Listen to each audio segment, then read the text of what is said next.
Hello everyone, today we're going to solve this problem.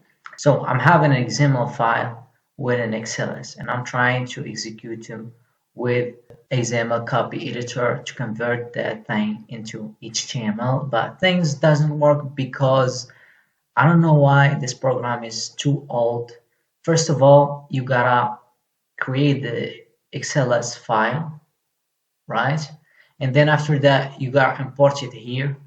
So you do like go to XML, then associate, then you choose this one, XLS, then you choose the path, and then okay, and here it is. So let me save it. Select the XML file, not the XLS, and press that button.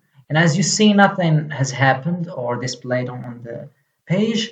That's because Google again, because that thing is not safe, so Google won't let you display that kind of HTML.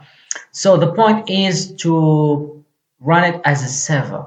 Run it as a server. So you gotta went to the directory. How can you find the directory? First of all, you gotta change this to just the name of the XLS file. And here, copy this directory from here.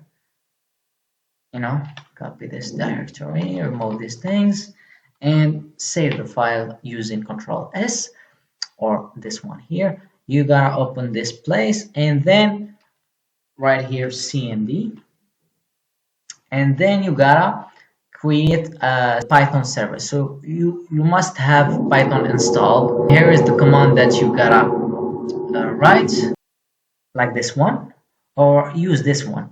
For me, this one works, so as you see, I will do it.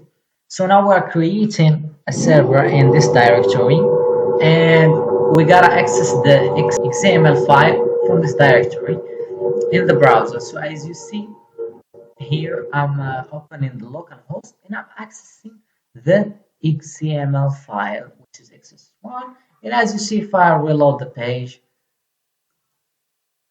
okay, we got a problem. So here, just shut down the server, and recreate again, and boom, as you see, everything works. If I've tried to change something, like let's say this one, I'll make it 17, I guess, and save it. Once I As you see here, nothing has displayed. Once I refresh the page, and boom, everything works. That's it. Thank you guys for watching. See you on the next video, and I'm sorry for the loud noises.